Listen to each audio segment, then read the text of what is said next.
बिस्मिल्लाहिर्रहमानिर्रहीम। मेरे किसान भाइयों, मैं हूं आपका भाई हाफिज़ वसी मोहम्मद ख़ान और ये मैं बोल रहा हूं आपसे मुखातिब हूं हाफिज़ वसी एग्री इनिशिएटिव के यूट्यूब चैनल से। ये हमने रमज़ान शरीफ से पहले शुरू किया था और बाद में रमज़ान शरीफ की वजह से हम ये प्रोग्राम में कुछ तातुल आया। अब हमारी कोशिश ये होगी कि हम इसको मुसलसल आपके सामने रखते रहें और आपको लेटेस्ट जो प्रॉब्लम्स हैं और जो लेटेस्ट जो तरीक़े हैं हम उनसे आपको आगाही देते रहें। एक बात का आप ख्याल रखें कि अल्लाह ताला का शुक्र अदा करें कि जो कोरोना की कैफियत शहरों में है वो गांव में नहीं है। खुदा न खास्ता अगर गांव में होती तो फिर क्या होता।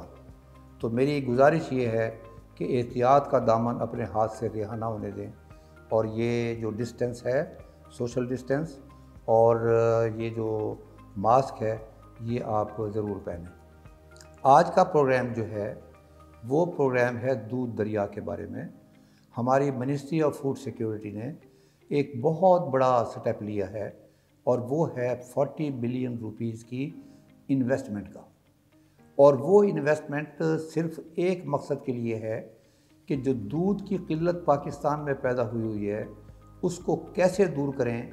तो उसके लिए ये प्रोग्राम बनाया गया है और मुझे खुशी है इस बात की कि लाइव स्टॉक जिसका पाकिस्तान की एग्रीकल्चर की जीडीपी में 60% हिस्सा है, उसमें इतनी बड़ी इन्वेस्टमेंट की जा रही है। तो ये एक बड़ी खुश आइंद बात है। इसका मतलब ये है कि जो लोग पॉलिसी साज हैं वो कुछ ना कुछ सोच रहे हैं। अब मेरी कैफियत कुछ और है और वो मेरी कैफियत गालिब के इस शेर के साथ है कि पानी से सग गजीदा डरे जिस तरह असद, डरता हूँ आईने से कि मर्दम गजीदा हूँ मैं। इसका मतलब ये है कि जो बावला कुत्ता, पागल कुत्ता अगर किसी आदमी को काट ले और वो आदमी सेहतयाब भी हो जाए तो सारी ज़िंदगी वो इंसान जो सेहतयाब हो गया वो पानी से डरता रहता है। और मैं भी इसीलिए डरता हूँ कि 72 साल से पाकिस्तान में जिस किस्म के प्रोग्राम आते रहे हैं और जिस तरह कर्ज़ पे कर्ज़ चढ़ता रहा है, हमने उससे कोई सबक नहीं सीखा। इसलिए मैं ज़रा ज़्यादा मुहतात हूँ। इस प्रोग्राम का असल मकसद है 3। एक ये है कि पाकिस्तान में ये सिर्फ मिल्क के लिए है, मीट के लिए नहीं है। दूसरा इसका जो हिस्सा है वो ये है कि नॉन डिस्क्रिप्ट काउज़ का मतलब ये है कि जिसकी नस्ल का पता नहीं, जिसका आगे का पता नहीं, जिसका पीछे का पता नहीं। ना वो साहिवाल है, ना वो दाजल है, ना वो रेड सिंधी है, ना वो धनी है। इसके अलावा जो और चीज़ें हैं, ना वो चोलिस्तानी है। इसके अलावा और जो जानवर हैं, गाय हैं, जिनका दूध 3 या 4 लीटर से आगे नहीं बढ़ता। मकसद ये है कि ये सिर्फ उनको एड्रेस करेगा। अब वो एड्रेस कैसे होगा? वो ये होगा कि इस रकम से होस्टियन फ्रीजियन जो दुनिया के अंदर एक मानी हुई ब्रीड है दूध के लिहाज से, उसका सीमन अमेरिका से या किसी और जगह से इंपोर्ट किया जाएगा और सब्सिडाइज रेट के ऊपर उन गायों को लगाया जाएगा जिन गायों को हम नॉन डिस्क्रिप्ट काउस कहते हैं। अब इसकी तीसरी बात क्या है? तीसरी चीज़ ये है कि ये सिर्फ सेक्स सीमन होगा, यानी कि इस सीमन से बछड़े पैदा नहीं होंगे, सिर्फ बछड़ियाँ पैदा होंगी। अब मुझे अफसोस से जो कहना पड़ता है और वो ये करना पड़ता है कि इससे पहले 72 सालों के अंदर बेशुमार ऐसे प्रोजेक्ट्स आए हैं जिनको इस बुनियाद पर कहा गया कि ये दूध का दरिया बहेगा और उसके बाद दूध की कमी नहीं रहेगी, और उसके नतीजे में वो फॉरेन फंडेड प्रोजेक्ट उधार लेकर शुरू किए गए थे। उसमें से एक एशियन डेवलपमेंट बैंक का $80 मिलियन का कर्जा है, जो प्रोजेक्ट ख़त्म हो चुका है, लेकिन वो कर्जा बाकी है जिसका हम कर्ज अभी तक अदा कर रहे हैं। अब इन पैसों के बारे में जो 40 बिलियन की जो रकम का अनाउंस किया गया, इसके बारे में ये पता नहीं है कि ये डोनेशन है या कहीं से कर्ज लिया हुआ है, और या हमने किसी और वायबल प्रोजेक्ट को ख़त्म करके इस प्रोजेक्ट में पैसे डाले। यहाँ तक नीयत बहुत अच्छी है कि पाकिस्तान की लाइफ स्टॉक के अंदर ये एक बड़ी इन्वेस्टमेंट होने वाली है, लेकिन तारीख़ ने क्या सबक दिया है? तारीख़ ने ये सबक दिया है कि सन 70 से यहाँ पर क्रॉस ब्रीडिंग जो है वो इंट्रोड्यूस करवाई गई। सबसे पहले शेखुपुरा और सरगोदा, इन 2 डिस्ट्रिक्ट्स को मुंतखब किया गया, और यही वजह है कि आप इन दोनों डिस्ट्रिक्ट में आप देखेंगे कि उसके अंदर हर काऊ को उन्होंने फैसिलिटेट किया क्रॉस ब्रीडिंग के अंदर, और उसके नतीजे में जाहिर है कि कुछ दूध का फ़र्क भी पड़ा। इसके अलावा भी और बेशुमार प्रोजेक्ट आए, जिसमें एक प्रोजेक्ट का नाम था वाइट रेवोल्यूशन, जिसका उर्दू तर्जुमा उन्होंने किया था दूध दरिया। अब वो दूध दरिया वाला भी इसी किस्म का एक प्रोजेक्ट था, उस पर भी इन्वेस्टमेंट हुई थी, और कभी जाकर आप उसके आखिरी पेपर को पढ़ें कि उसका अंजाम क्या हुआ, कि ना दूध बढ़ा और ना दरिया बहा। तो मैं ये बताना चाहता हूँ कि इन 70 सालों से आज तक, इस 50 सालों के अंदर प्राइवेट सेक्टर भी आया और पब्लिक सेक्टर भी आया, और अब हर गांव के लेवल पर किसी न किसी अंदाज के अंदर सीमन भी और सीमन के लगाने वाला भी मौजूद है। लिहाजा मैं ये समझता हूँ कि ये जो प्रोजेक्ट शुरू किया गया है, इस प्रोजेक्ट से कोई दूध के ऊपर कोई फ़र्क नहीं पड़ेगा, और मुझे डर है कि कहीं इसका वही असर ना हो जो इससे पहले 8-10 प्रोजेक्ट्स का हो चुका है, और हमारे खाते के अंदर फिर या कोई कर्ज पड़ेगा या वो जो प्रोजेक्ट की कुर्बानी हमें देनी पड़ेगी वो प्रोजेक्ट मुकम्मल नहीं होगा।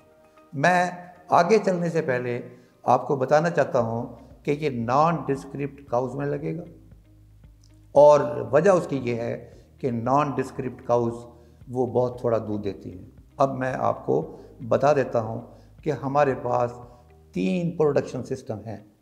एक प्रोडक्शन सिस्टम जो है वो कारपोरेट सेक्टर का है। कारपोरेट सेक्टर वो हैं जिनके पास पहले ही होस्टियन फ्रीजियन है या जर्सी काउज है, और वो सारा का सारा सीमन या पाकिस्तान से ख़रीदते हैं, उन कंपनियों से जो रेप्यूटेड कंपनी हैं और उनके बारे में यकीन है कि ये चैम्पियन बुल्स का सीमन बेचते हैं। दूसरा एक वो सिस्टम है जो दरमियान में है कि खाने के लिए भी मौजूद है उनके पास, उनकी मैनेजमेंट भी अच्छी है, और जो हमारे ब्रीडर हजरात हैं वो उसमें शामिल हैं जिनके पास 50 से लेकर 100 तक गायें। तीसरा जो हमारा सिस्टम है वो ये नॉन डिस्क्रिप्ट का है, जो चराई पर जाता है, बारिशें होती हैं, चारा अवेलेबल होता है, जानवर मोटा हो जाता है, दूध भी बढ़ जाता है, और जब चारा नहीं होता वो फिर नीचे चला जाता है। तो इस प्रोग्राम के अंदर ये कहा गया है कि ये पैसे और ये डोजेज़ उन जानवरों को लगाई जाएंगी जो तीसरी किस्म का प्रोडक्शन सिस्टम है। अब किसी भी अच्छी प्रोडक्शन के लिए दुनिया जहान में 3 चीज़ें दरकार हैं। एक चीज़ जो ये कर रहे हैं कि अच्छा सीमन होना चाहिए, वो सीमन होना चाहिए जिसके बारे में ये पता हो कि इस ख़ानदान के जो जानवर हैं ये हमेशा बेहतरीन दूध देते हैं। ये पहली शर्त है। दूसरी शर्त ये है कि जिसके ये सीमन लगाया जाए उसको खुराक की कोई कमी नहीं होनी चाहिए। अब पहले 2 सिस्टम में जो कारपोरेट सेक्टर वाला है और ब्रीडर वाला जो है, इन लोगों को खुराक का पता है और ये उतने ही जानवर रखते हैं या उतनी खुराक साल के पहले तैयार करके रखते हैं जो इनके जानवरों के लिए काफ़ी होगी। अब ये वाला जो ग्रुप है जिसको ये एड्रेस करना चाहते हैं और जहाँ उनका कहना यह है कि 3 लीटर 4 लीटर दूध देते हैं, इनके पास हवाई खाना है। कभी मौसम अच्छा हो गया तो इनको मिल गया, क्रॉप का रेजिड्यू जब फसल ख़त्म हो जाती है तो ये जानवर जो बचे खुचा जो वहाँ पर माल है उसके ऊपर पलते हैं। अब मेरा ज़ाती तजर्बा ये है कि ये जानवर जो है जब आप सीमन इनको लगा देंगे और बच्चा पैदा हो जाएगा, ना उसको दूध मिलेगा, ना उसको खुराक मिलेगी, ना उसको मैनेजमेंट मिलेगी। उसके नतीजे के अंदर उस 3 लीटर दूध में से वो खुद क्या पिएगा किसान और बच्चे को क्या पिलाएगा। नतीजतन वो बच्चा छोटे का छोटा गिटकू का गिटकू रह जाएगा और उससे किसी किस्म की उम्मीद नहीं होगी। तीसरी चीज़ जो इसमें इम्पॉर्टेंट है वो ये है सेक्स सीमन। अब सेक्स सीमन का मतलब ये है कि सिर्फ इस सीमन को लगाने से सिर्फ बछड़ियाँ पैदा होंगी। अब ये बछड़ियाँ पैदा होंगी इसका मतलब ये है ताकि वो जवान होंगी और उसके बाद दूध बढ़ेगा। अब ये भी बात याद रखें कि अगर दूध बढ़ा तो वो 3 साल के बाद बढ़ेगा, क्योंकि ये जो आपकी गाय है इसने 9 महीने और 10 महीने लेने हैं बच्चे को पैदा करने में आफ्टर कंसीविंग, और ये 3 लीटर दूध दे रही है। और वो जो बछड़ी पैदा होगी वो बछड़ी 2 साल के अंदर माँ बनेगी। इसका मतलब ये है कि 3 साल के बाद अगर दूध हुआ तो 3 साल के बाद उसके मिलने का इम्कान है। अब जो सेक्स सीमन पाकिस्तान में मिल रहा है उसकी कम से कम कीमत 5,000 रुपये है, ज़्यादा से ज़्यादा कीमत 15,000 रुपये है। 70% जो ये सीमन का जो सिस्टम है मार्केटिंग, ये प्राइवेट के पास है। पाकिस्तान के अंदर यहाँ लोग बाहर से भी इंपोर्ट कर रहे हैं, इसकी इजाज़त है। At the same time Pakistan के अंदर भी SPU जहाँ ये सीमन बनता है या पैदा होता है और स्ट्रॉज में भरा जाता है वो भी यहाँ पर अवेलेबल है। और 30% जो है पब्लिक सेक्टर के अंदर गालिबन हमारे पास एक ही जगह है और वो है कादराबाद। पहले 4 थे, आहिस्ता ख़त्म होते हुए अब वो सिर्फ एक रह गया है। अब ये एक वाला जो है ये भी सन 70 की टेक्नोलॉजी है। अब 50 सालों के अंदर दुनिया कहीं से कहीं पहुंच चुकी है। मोहतरम डॉक्टर सज्जाद साहब जो वाइस चांसलर हैं चोलिस्तान यूनिवर्सिटी के, ज़िंदगी भर उन्होंने रिसर्च पर काम किया है और वो 1 से 2 नहीं कर सकते, 2 से 4 नहीं कर सकते, 2 अगर है तो वो 2 ही बताएंगे। तो ये 5,000 और 10,000 के दरमियान में उन्होंने लिखा है कि ऑन एवरेज 8 से 10,000 रुपये का ये सीमन मिलता है। अब एक बात जो मेरे तजुर्बे की बात है, जो मैंने भुगता भी है, और वो ये बात है कि ये सीमन कामयाब होता है सिर्फ पहलन में, फर्स्ट कावर के अंदर। जो पहली मर्तबा बच्चे देने वाली बछड़ी होगी ये उसमें सक्सेसफुल है। जो तीसरे और चौथे वाले जो है उसमें इसके सक्सेस के इम्कानात कम होते जाते हैं। यानी कि वो जो हम सोच रहे हैं ना कि 70% कामयाबी है, जो पाकिस्तान में सबसे टॉप का AI इंसेमिनेटर है, अगर वो 70% इंसेमिनेशन कामयाब होती है तो उसको +A दिया जाता है। अब ये +A जो है ये सिर्फ छोटी बछड़ियों में यानी पहलन के अंदर ये मिलेगा। अब मैं बताता हूँ उसके बाद क्या होता है, इसलिए कि मैंने उसको भुगता है और मैं आज तक भुगत रहा हूँ। और उस भुगतने की वजह ये है कि मैंने कीनिया में अपनी एक गाय में जो साहिवाल की थी उसके अंदर मैंने होस्टियन फ्रीजियन का बच्चा रख दिया। अब वो जो साहिवाल है या देसी या नॉन डिस्क्रिप्ट काऊ है, इसकी जो पेट की कैपेसिटी है बच्चे को संभालने की वो 20 किलोग्राम है। जो देसी काऊ का जो बच्चा है वो 18 का, 20 का, 22 का, ये इस पर डिपेंड करता है उसकी खुराक प्रेगनेंसी के दौरान कैसी रही।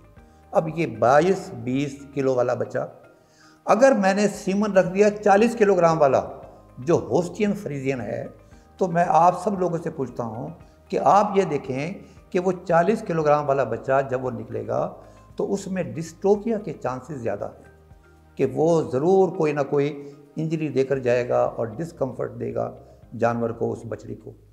सेकंड और थर्ड और फोर्थ लैक्टेशन के अंदर ये कामयाबी के इम्कानात 70% नहीं हैं, ये आहिस्ता आहिस्ता घटते जाएंगे। तो लिहाजा ये पहले के ऊपर इसको इस्तेमाल करना ये बताते खुद एक रिस्की है। और मुझे नहीं लगता कि जब 70% जानवरों के सीमन के लिए हमारे पास सीमन दरकार है और from any corner of the world किसी जगह से भी आपको अगर सीमन चाहिए, ब्राह्मा का सीमन चाहिए, जर्सी का सीमन चाहिए, फ्रीजियन का सीमन चाहिए, बिल्कुल पेडिग्री के साथ पाकिस्तान में प्राइवेट सेक्टर में अवेलेबल है, और गवर्नमेंट सेक्टर से जो देसी का उसका जो बेहतरीन सीमन है और बफलो का सीमन वो भी अवेलेबल है। तो मुझे नहीं लगता कि ये पैसे जो हैं हम किसी एक अच्छी तरफ लेकर जा रहे हैं। ये बड़ी गलत फहमी है। हम ये कहते हैं कि पाकिस्तान से गिर भी गई, पाकिस्तान से साहिवाल भी गई, ऑस्ट्रेलिया गई, और उसकी सिंपल एक वजह थी, और वो वजह ये थी कि टिक रेजिस्टेंट थी। अब मुझे आप ये बताएं कि 70 की दहाई से पहले ये टिक रेजिस्टेंट थी। 70 की दहाई के बाद जब ये क्रॉस ब्रीडिंग आई, और क्रॉस ब्रीडिंग के आने की वजह से मैं अपने वेटरनरी डॉक्टर से पूछता हूँ कि क्या अब ये टिक रेजिस्टेंट है? ब्लड पैरासाइट्स आज भी हमारी लोकल काउज के अंदर एक प्रॉब्लम पैदा हो गया। अब कोई ऑस्ट्रेलिया वाला इस बुनियाद पर हमारे जानवर ले जाने के लिए तैयार नहीं है कि दीज आर टिक रेजिस्टेंट।